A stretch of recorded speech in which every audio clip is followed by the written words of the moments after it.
다시 십자가로.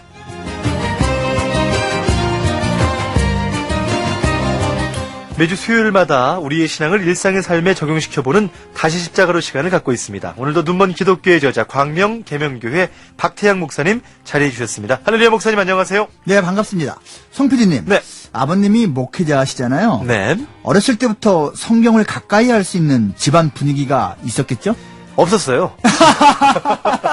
이렇게 말씀을 드려야 저희 아버님이 그렇게 젊었을 때부터 목회자였던 게 아니라 기업체를 하시다가 정말 하나님께 혼나고 혼나면서 목회를 늦게 하신 거였기 때문에 어렸을 때는 제가 봤던 경우는 이제 이런 감정을 있죠. 아버님이 목회를 하시지 않습니까? 예. 그러면은 예수 믿기 전과 예수 믿고 난 후에 그 삶이 바뀌어진 걸 저는 봤죠. 아, 삶으로서 목양하셨네요. 예. 그러니까 어렸을 때 막 성경 구절은 이제 어머님께서 기도를 많이 해주셨었고 하여튼 그런 느낌이었습니다, 목사님.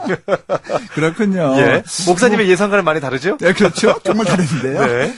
어쨌든 뭐 지금처럼 멋진 모습으로 주님을 섬기는 거는 성경 말씀이 살아서 송 PD님의 심령에 잘 잡고 있기 때문이잖아요. 아, 맞습니다. 오늘 아침 방송에 목사님 오늘 읽었어요. 불렀어요. 전했어요. 이렇게 말씀을 지금 전하고 있거든요. 네, 반응이 항상 많죠. 네, 맞아요. 하나님의 이 살아있는 말씀, 하나님 살았고 운동력 있는 이 말씀을 우리들에게 주시는데, 목사님, 근데 이렇게 말씀을 우리가 읽는 것도 중요한데요. 이 말씀을 어떻게 적용하고 또 해석하는가, 이 부분도 참 중요한 것 같아요. 아, 맞습니다. 그래서요, 우리는 성경 말씀을 읽어야 하고, 들어야 하고, 배워야 하고, 공부도 해야 합니다. 아멘. 물론 말씀을 안다면 삶에서 적용해야 하는 거 맞고요. 예. 자, 오늘 성경을 읽고 해석하는 방법을 알려주신다고요? 네, 뭐 대단한 건 아니지만 그래도 좀 염두에 두면 좋을 것 같은데요. 네. 우선 성경을 읽고 해석하는 최우선 방법은 문자적으로 읽는 겁니다. 문자적으로. 이게 대단히 중요해요. 예. 어떤 분들은 성경을 문자적으로 읽는 것을 살짝 비웃거든요. 그런데 성경 읽기의 기본은 문자적 읽기입니다. 네. 한번 생각해 보세요. 성경의 주된 독자들은 학자나 지식인이 아니었습니다. 평범한 사람들이었다고요. 그들에게 말씀을 하나님이 주시는데 이해하기 힘든 것을 숨겨서 주셨겠습니까? 그렇죠. 자, 오늘 목사님께서 성경을 읽고 해석하는 방법도 알려주실 텐데, 목사님 출애굽 때요, 하나님이 홍해를 가르신 것을 문자적으로 받아들이지 않는 신학자들이 있다고 들었는데, 좀 많다고 하더라고요. 예, 성경을 문자 그대로 믿는 건 아니다, 이 말인가요?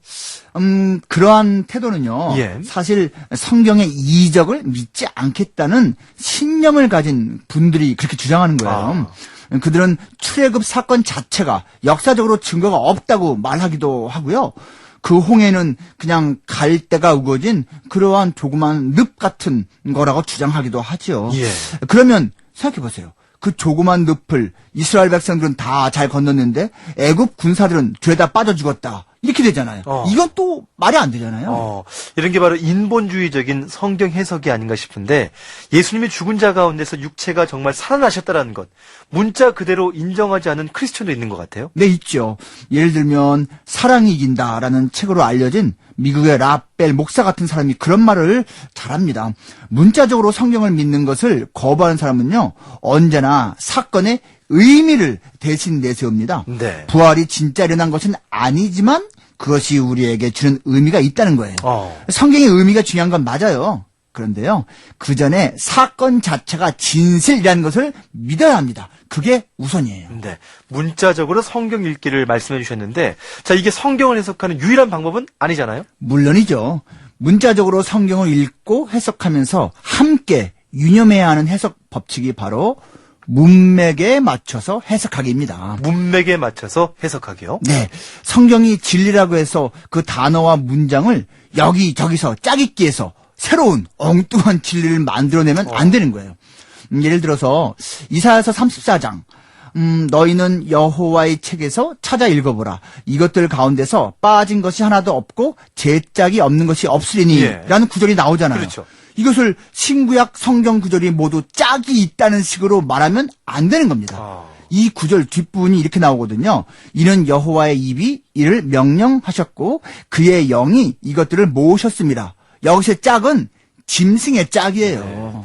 문득 이단 신천지가 생각나는 게, 이 신천지에서는 모든 게 짝이 있다니 이렇게 비유로 가르치잖아요. 바로 이 구절 가지고 하는 이 구절 거예요. 가지고. 예. 그러니까 성경 문장을 새롭게 조합해서 거짓 진리를 만들어내는데, 그런데 목사님 이게 사람들은 또 그게 그럴듯하니까 많이 속고 있는 거 아니겠습니까? 그렇죠. 속는 사람들은 이 성경 전체 맥락을 미처 생각하지 못할 때가 또 있을 것 같아요. 그래서 성경의 한두 문장 또는 한 부분만 갖고 해석하면 안 되는 거고요. 예. 이것저것 따와서 다른 진리를 만들어서 안 되는 거고요.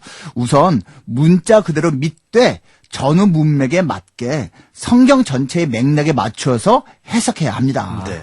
자, 성경을 읽고 해석하는 법. 마침 시간이 바쁩니다. 하나 더 소개해 주시죠. 네. 성경이 기록된 당시에 문화를 이해하면 좀 더 제대로 해석할 수 있습니다. 네. 요한복음 2장 1절에 사흘째 되던 날에 갈릴리 가나에 혼인잔치가 있었다고 말하죠. 거기서 예수님이 물로 포도주 만드셨잖아요. 그렇죠. 그런데 사흘째 되던 날이란 말이 사실 이해가 힘듭니다. 물론 송피님 알고 계시겠죠. 하지만 일반 사람들은 알기 어려워요. 예.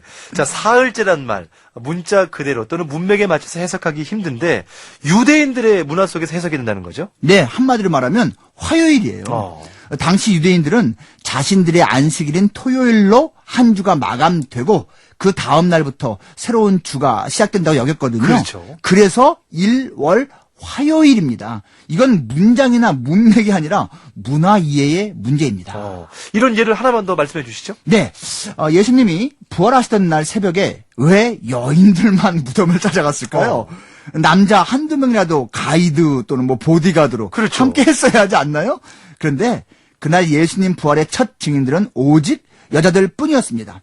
그 이유는요, 당시 문화로 시신의 향품을 바르는 것은 전적으로 여자의 몫이었기 때문이에요. 남자들은 함께 할 수 없는 일이었습니다. 그 여자들만의 장례 과정이었던 거네요. 그렇죠. 자, 오늘 성경을 읽고 해석할 때 저희가 더 많이 공부하고 싶고 뭐 이런 거 1시간, 2시간 막 해야 되는데 오늘 성경을 읽고 해석할 때 또 문자적으로 문맥에 맞춰서 또 문화를 이해하면서 하는 이 조언을 오늘 목사님께로부터 들었습니다.